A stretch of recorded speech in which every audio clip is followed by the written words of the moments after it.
let me tell you something about our next speaker and the last one for this year on this stage. In 1992, basically, before we talk about that, he was born and raised in a small village in the Ukraine.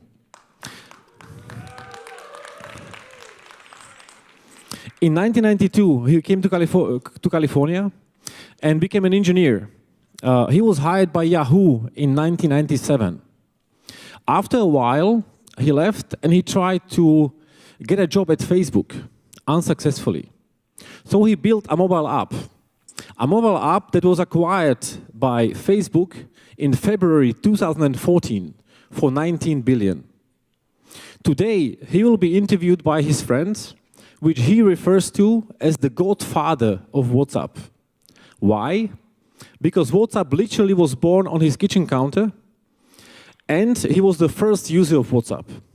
So, without any further ado, please get on your feet and join me in welcoming Jan Koum and Alex Fishman. Thank you. Thank you so much. Thank you so much.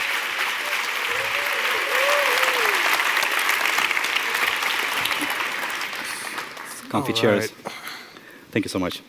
Hi, everyone. How's everybody doing? Thank you very much for joining. It's a great honor to be here and interview Jan Koum from WhatsApp.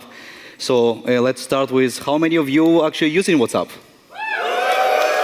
Wow, that's impressive. So for the one person over there in the cheap seat, let me give you a quick stat. So WhatsApp is being used by 1.2 billion users every month. And those users send 50 billion messages every single day. So those are very impressive numbers. So Jan, thank you very much for taking the time to talk to us today. It's great to have you here. This Friday is actually your birthday, and it's also WhatsApp's birthday as well. WhatsApp is going to be 8 years old. And in the past 3 years, WhatsApp has been extensively covered by the media due to its major acquisition for $20 billion back in 2014. But today, I would love to go into the early days in the much longer history of WhatsApp. So let's start. So Jan, take us back to 2008. You were out of the job at Yahoo. You have some savings.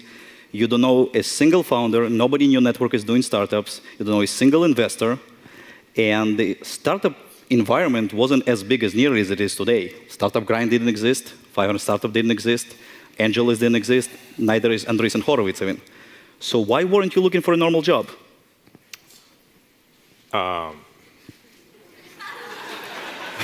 Well, probably the same reason why everybody here is in the audience today. Mm-hmm.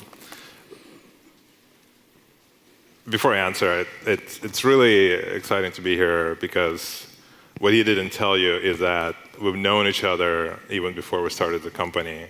And as I was developing the idea and kind of thinking about the name, he was the guy that I would bounce my ideas off of. And I think it's really important to have that person in the life of the company, especially as you're starting to put things together. But why was I not interested in a job? I just finished doing 9 years at Yahoo. Doesn't sound as bad as I made it out to be. It was actually a great job and a great company to work at. But after 9 years working at a big company, it was not something that I was interested in doing, is to go join yet another big company. And so I took time off, which was great. And then we started kind of thinking about, well, what can I do as a fun project to not have a job? And we stumbled on this device called iPhone, which back then was pretty revolutionary. I mean, today, every single person has a smartphone, clearly, as they can look around and see people holding it in their hands. In 2007, if you kind of rewind back, iPhone was just announced and launched. And 2008, there were not a lot of people buying smartphones. And the ones that existed didn't really have, like BlackBerry and Nokia, they didn't really have a good app ecosystem, and Android wasn't even around back then. And so for us, tinkering with this new device was just kind of like, in some way, an excuse to not having to go get a job and interview. Good. So, Jan, I remember vividly our first conversation about WhatsApp. And when I was preparing for this interview, it dawned on me, we actually never talked about anything else. So was WhatsApp your first and only idea, or you have other friends? I do have other friends. So for the most part, yes. We just kind of got lucky and stumbled into it.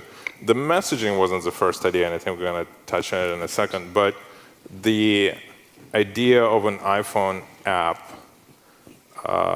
as a project to work on and put together, that was definitely the first idea. I think it was just like this new and completely undiscovered area. Because for me, working at Yahoo since '98, and fast forward to 2008, now it's 10 years of kind of like websites and emails, and everything's been done. And mobile was new. It was like this fresh, undiscovered area. And so, in terms of the idea of doing something on mobile, yeah, that was the first one. In terms of how it kind of stumbled into what the product eventually became, that obviously took some time. Of course. Yeah, so let's talk about this idea. So this is the time, 2009, when App Store was about 6 months old. iOS development wasn't a thing back then. There was no even messaging. There's no push notifications. So WhatsApp wasn't born in messaging, it was something else. So let's talk about it. What was that? So we actually started, funny enough, with this idea of status functionality, which we have updated in the last few days and now rolling out globally. So status was this concept of, I kind of grew up using IRC and ICQ and Yahoo Messenger, and the problems that you had with those messaging networks was that the first thing you would message, it would be like, hey, are you there? And sometimes in a conversation, people would like say AFK, which means away from keyboard. And so the idea was to kind of like simplify that user experience and not having people to figure out if there is a person on the other end who you want to communicate with. So we said, okay, well, we'll take this concept of a status, of a presence, and apply it to your phone. So your phone, in essence, becomes the device that kind of says if you're available for a phone call, or if you're busy, or if you're sleeping, or if you're traveling. And that was the idea that we came up with. Like, you basically take the notion of a status or a presence that you had in all these messaging networks, even IRC, you had like away status, for example, and just apply it to your phone, apply it to your smartphone device, which is always with you. So you don't have to like tell people, I'm AFK, I cannot take your phone call right now, or I'm sleeping, or whatever. And that also then people on the other end don't have to start the conversation with like, hey, can you talk? Is this a good time to call you? Or when you call somebody, you don't know if they're available or not. And so that was the original idea. The original idea was this functionality of a status. Like, what am I doing right now? And being able to put it kind of on your phone, on your device, and have it represent your status as a person. Mm-hmm. And this week, WhatsApp is again in the news. You made a full circle. So yeah, so we built that functionality, and we can come back to that in a second. And then 6 months later, we built messaging, and we'll talk about why we did and how we kind of stumbled into that and discovered that. But ever since we started doing messaging at the end of 2009, I think it was September, October, for us it's been just like this sprint where everything we've done has been about real-time messaging and real-time communication. Bless you. And we basically spent the last 8 years focused on messaging. And throughout all this time, we had this old status functionality in our application that we've always wanted to kind of update and refresh, and it looked the same and it functions the same for the last 8 years. And so this year, finally, this week, we started to roll out the new status. It is actually more interactive and more real time, and it lets you post pictures and videos kind of as your status. Congratulations on your launch this Thank week. you. It's beautiful. So let's go back to this very first build. So you built the first server app. It was running on your Mac Mini in your home office, and the iOS app was built by Igor, who was your first hire and actually still works at WhatsApp, and you recently made a big profile on him. So you went through the Apple approval process, you released it to the App Store. What did you do then? Then what? Well, Then we've discovered a bunch of bugs. And then we've discovered that after we fixed all the bugs, nobody still used the products that we built. And it was a little bit demoralizing because before we built the product, like the idea that I would describe to people overall was received positively, like my friends or my ex-coworkers. They would say, yeah, it's not a bit, like nobody ever came out and said, it's stupidest idea ever, it's shit, it's never gonna work. Like not a single person did that. And so when we launched it and it didn't really take off, I was like, why? Like, why are people not using it? And turned out it just like wasn't what people needed. Like we didn't build a product that ultimately solved a problem for people. You know, we built a product that was like a cool idea in our heads, but looking back, people just didn't need it. It's not like it was bad or horrible. It just didn't solve a problem that people had in their lives at that point in time. I see, makes sense.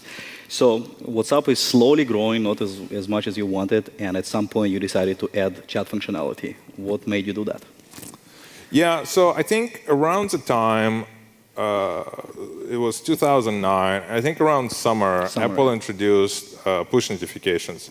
So if you go like way back in the old past, before push notifications, your phone, and I don't know how many people actually had a phone here in 2008, an iPhone, it wasn't able to do much. Like it was great for browsing the web and making phone calls and taking pictures in a very bad quality, but there wasn't a whole lot that you could do interactively. There wasn't a dynamic way for your phone to communicate with the server because there was no background and there was no way for an application to connect in the background, and there was no way to wake up the application. And so everything was kind of like very static. And that's partially why the status didn't work, because people would have to like launch the app, change their status, look at status of their contacts, and like nobody has time to do that. So when Apple introduced push notifications, we quickly kind of plugged it into the app and started.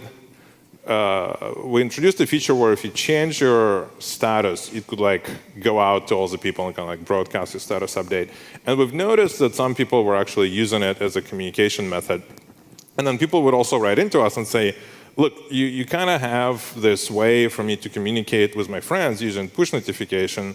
Meanwhile, I'm paying like 25 euro cents for a text message or whatever the crazy prices were at that time. Why don't you just pipe it together? You're like 90% there. You already know who in the address book uses WhatsApp. You're already using push notifications. And we kind of said, well, yeah, we got nothing to lose, so we'll try that. And so we did.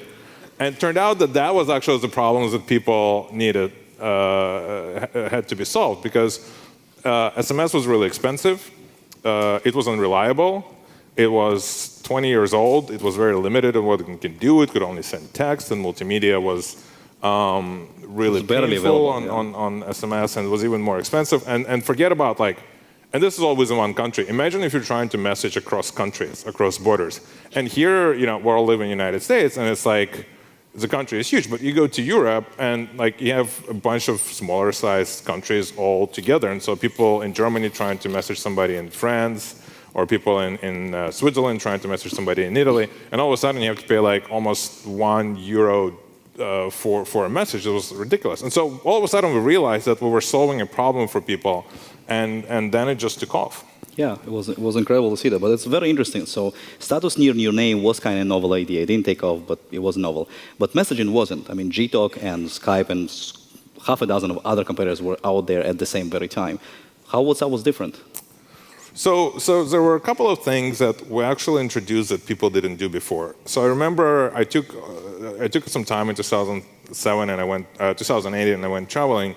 And while I was traveling, I was trying to use Skype to communicate with people, and I forgot my password, and I couldn't remember how to get a new one, and I had to like re-register for a new Skype account. And this idea of like making people have accounts or usernames or even requiring passwords was something that we just wanted to fix and wanted to get rid of. Ultimately, we wanted to take the best of SMS, right? SMS had a lot of problems and a lot of challenges, but what was nice about SMS is that you take the phone, You compose the message, you hit send, right? There is no usernames, there is no passwords, there is no logins, there is no like handshake. You don't have to go and say, oh, what's your username? Blah blah 27 underscore 5000. It's like you don't have that experience, and that experience with SMS worked really well. And so we wanted to take that, we wanted to keep that, and then replace everything else that was bad about the user experience. You know, ICQ had, I think, similar problem where you had like an 8-digit random number assigned to you. IRC was even worse because your nick would change every time you log out and log in. And so we kind of wanted to like make it all easy and seamless for people and really easy to use. And so we built a system that didn't require usernames or logins or passwords. And we built it for status, but it applied and worked really well for messaging. So when we plugged and piped messaging into the product, we kept the simplicity of the application. And I think, you know, obviously these days, if you look at a lot of applications, they kind of use the phone number of your phone and the phone number in the address book of your contacts. And they do a lot of things that we kind of started doing back in 2009 that I don't think anybody was doing back then. Definitely. So I think that was the kind of the innovation that made people really want to use our app. And also your contact list on your phone is actually your actual network, people you actually communicate with, right? People you care about. Absolutely. Like if you remember back to the old days of, I don't know, like Yahoo Messenger or Skype or anything like that, you actually had to go and add people. Like you had this concept of a buddy list. Like you actually had to go and add people to be on your buddy list. And then they would get a request saying like, so-and-so wants to add you to their buddy list. And if they don't know that you are the person who is adding them, they'll say no, and then you can communicate. Or, you know, you build a buddy list of 20, 30 people, but you have 100 friends. So like, what do? You have to like keep going, and it's tiring. Or if you need to get a new account because, again, you forgot your password, then you have to like rebuild your buddy list all over again, and now like your friend is getting another buddy request from like a username that kind of looks like yours, but it has an underscore under it, and it's like, is that the same person, or like what happened? And then they call and you're like, are you trying to add me on Skype? It's like, no, so it was just so painful, right. And the whole idea of like, you already have an address book on your phone. These are your contacts that you've curated, that you've decided to add to your phone because they're important. It could be friends, it could be family, it could be businesses, it could be whoever. But they're in your address book for a reason. It's not random, and you've done it once, and they probably are really important to you. That's very, very true.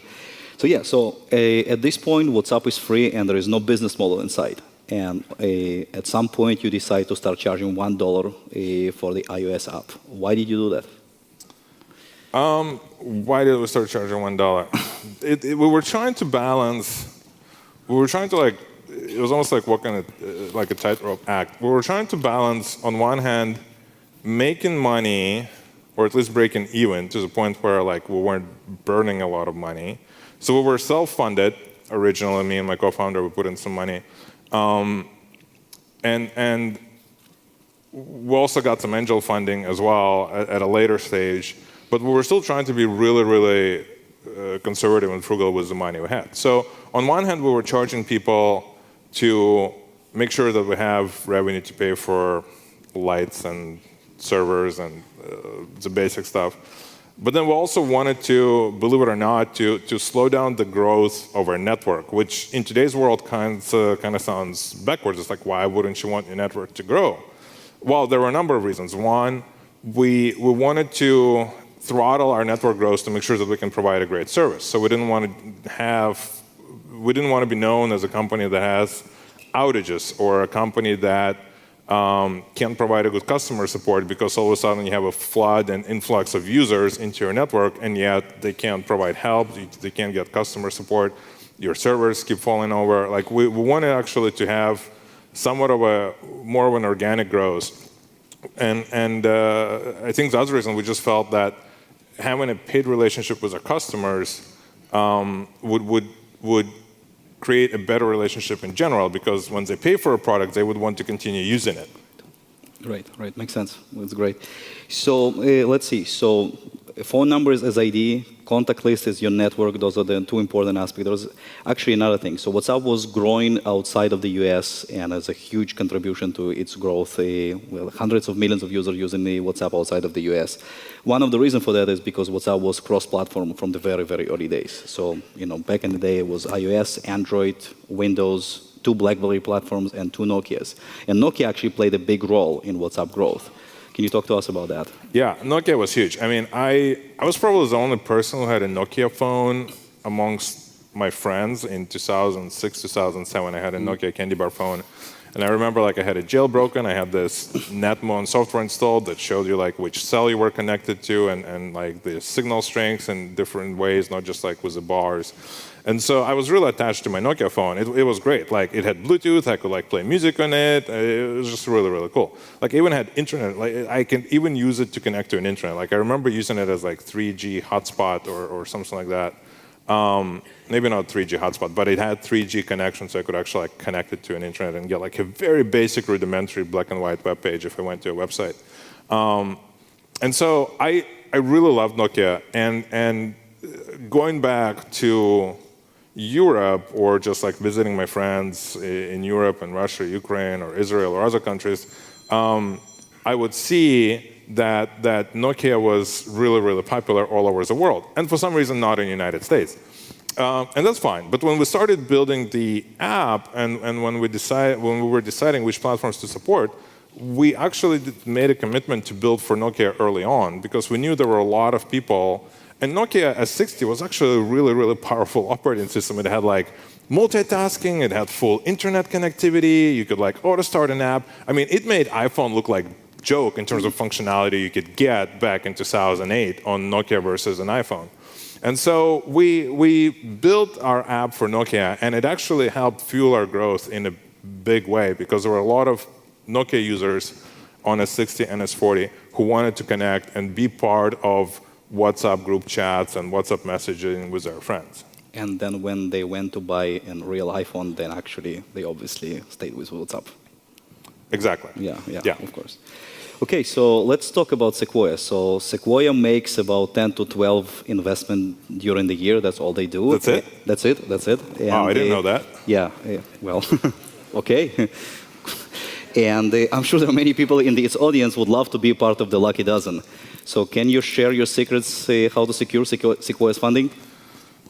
I don't know.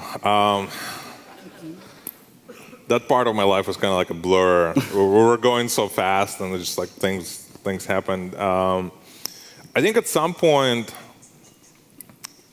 I can't remember what triggered it, but at some point we started having a conversation about funding. I think somebody approached us. They were like, "Hey, why don't we give you money?" It wasn't Sequoia, it was somebody else.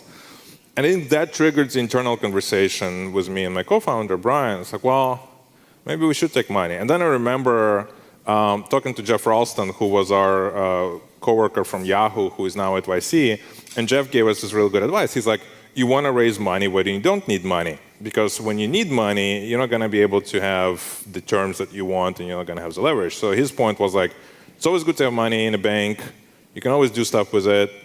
If you're going to raise money, do it now, and don't wait like a year or two down the road when you run out of your angel funding or whatever money you would have.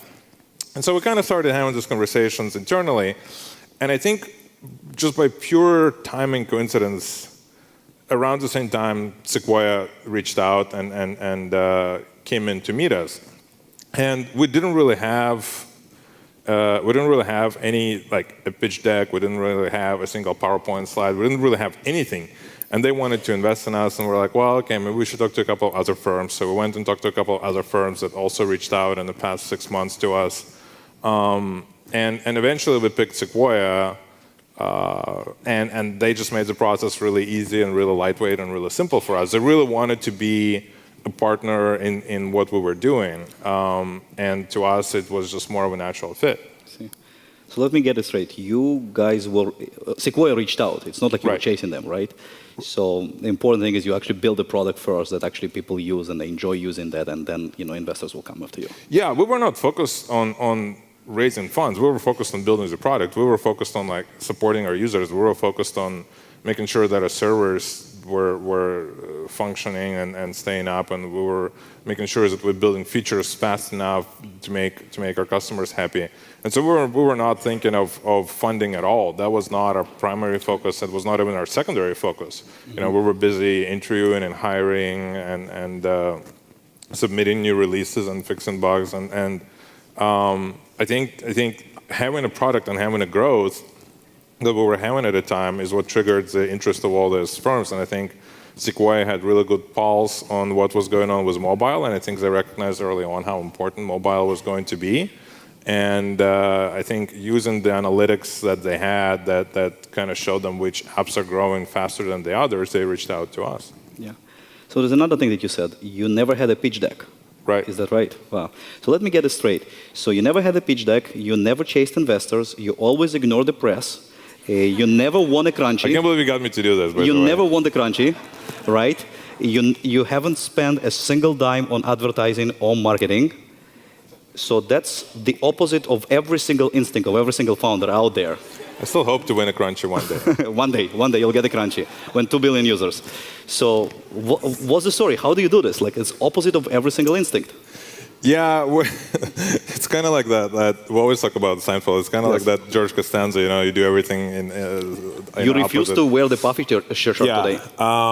We did do everything different. Like for example, when you look at our technology stack, for example, everybody in Silicon Valley uses Linux, and like 10 years ago, everybody used Linux and Apache, and that was kind of like the standard. I think it was called LAMP. Linux, Apache, MySQL, and Perl. Yeah. And so like everybody was doing that, and so me and my co-founder, we just used different stack. We used FreeBSD with Erlang, and everybody would just like, what are you guys doing? Why are you using FreeBSD? I'm like, we're using the best tool for the job. There was really no rocket science behind it. It's like, we don't want to use Linux because everybody else uses Linux or whatever other technology. We're going to use Erlang because it's the best tool for the job. And so you're right. Everything we've done has been like counterintuitive, like not wanting to grow fast and charging users $1, like using Linux, using FreeBSD and Erlang instead of Linux and something else.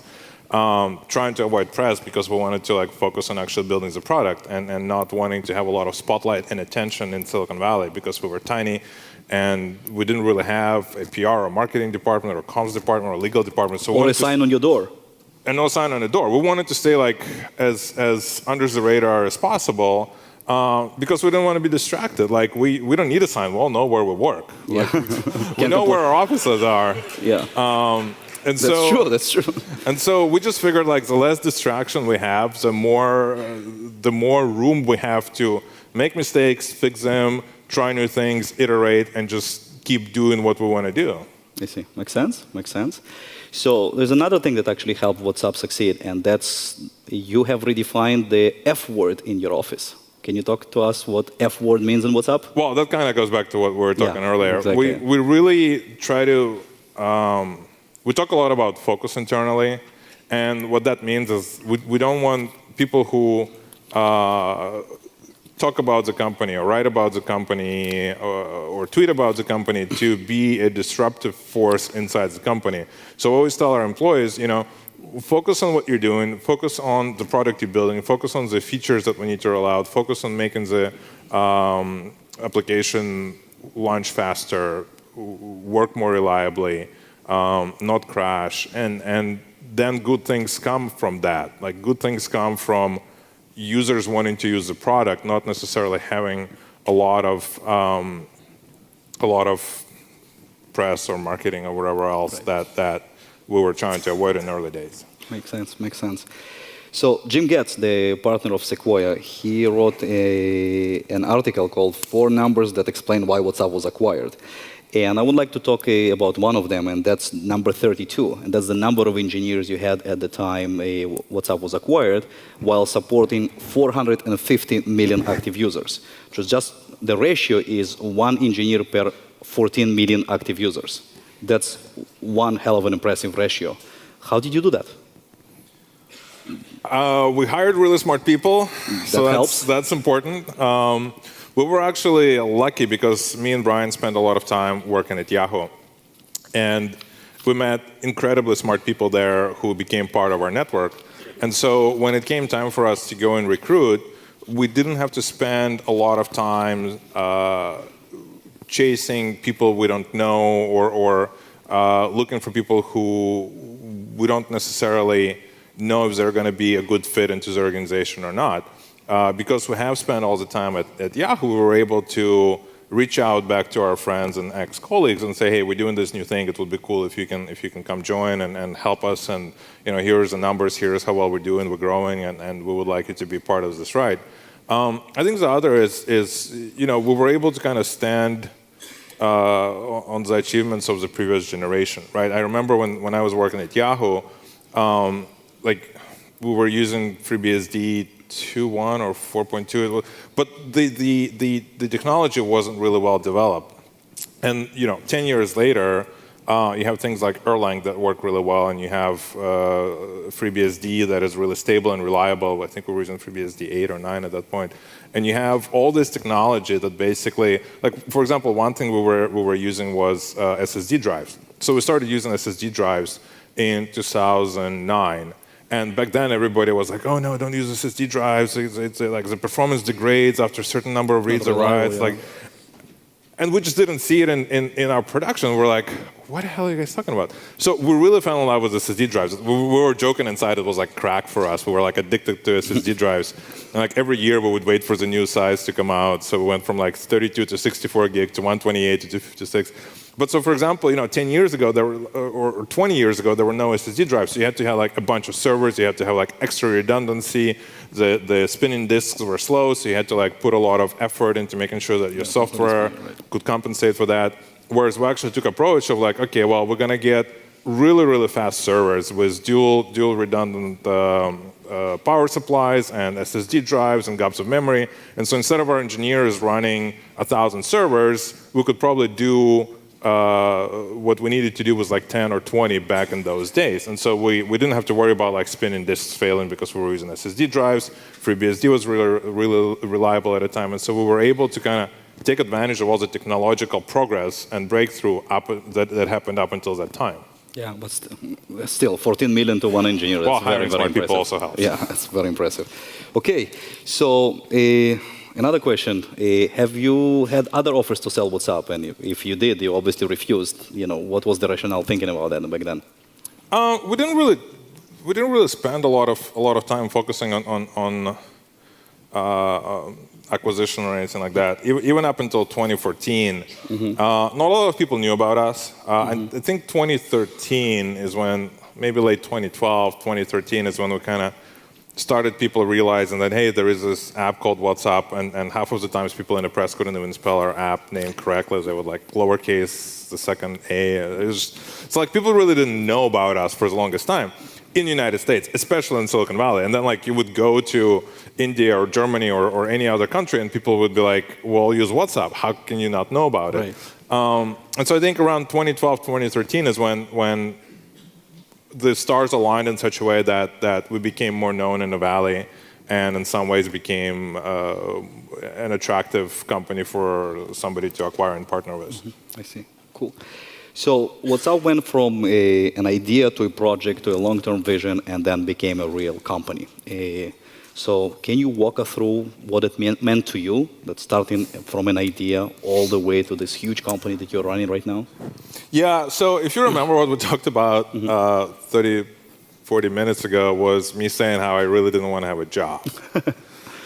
And especially like running the company, which means going to meetings and talking to lawyers and just like a lot of different things that go into. If you think about what it takes running a company, be it when you're independent or if you're a part of a large organization like Facebook, there's still a lot of things that you need to do that are not necessarily as much fun as when it's just like two guys working on building an app in 2009.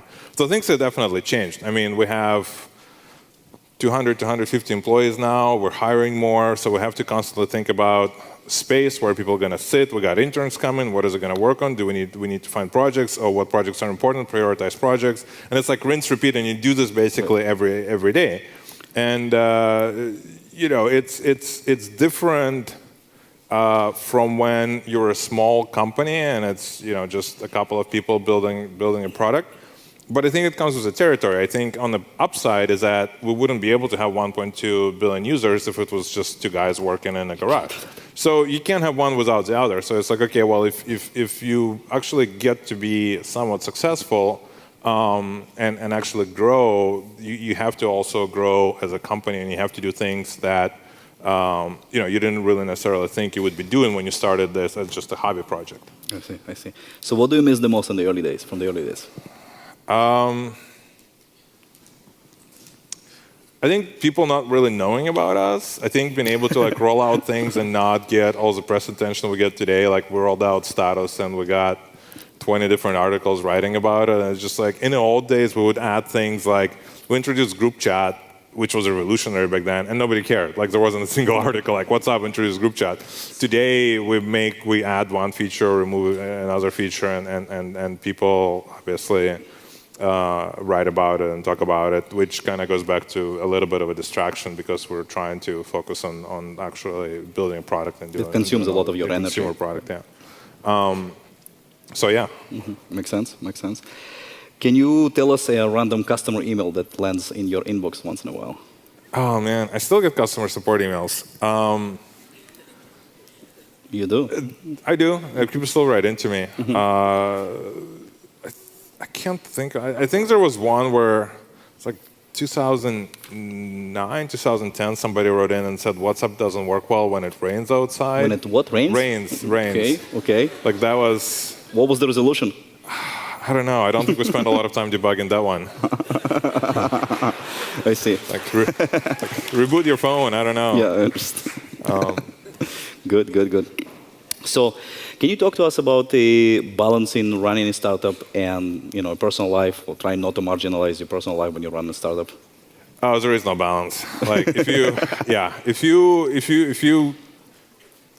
you have a chance to be successful and you kind of give it all, you're probably gonna end up not having great of a balance. I think it goes back to like our interaction. Basically 2011, 2012, 2013, I kind of just like disappeared off the radar. You used to have these parties every week at your house that our group would go to. And I think starting at around 2010 or 2011, I stopped going to most of them because we were just working so much. I think during those two, three years, as we were growing and we didn't really yet have enough employees to kind of help us with everything, me and Brian would spend weekends working at a company, and then as we kind of got a little bit more stable and more mature, we were like, okay, well, we'll give ourselves a Sunday off.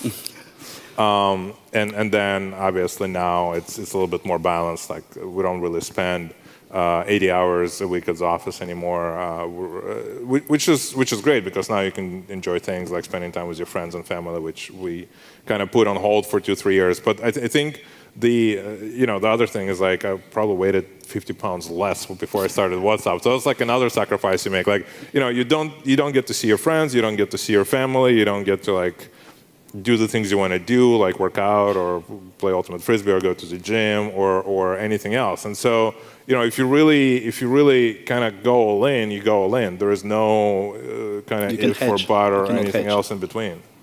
I see. Makes sense. Well, I think we're running out of time. So, any closing thoughts for the audience here today? Keep trying. If there's one thing that you can learn from our experience, it's like if your original idea is not successful, use what you've built to pivot into something else. We were lucky because we were able to use the status functionality to build messaging on top of that. We didn't have to change a whole lot of code because the logic of taking the phone number and connecting people, other people on the WhatsApp network together was already there. And so I think, just keep trying and keep trying to find a solution to people's problems. I think that's fundamentally what helped us get successful. Makes sense. So keep grinding. Thank you so much, Jan. Thank you. Thank you so much, Jan. Thank you so much.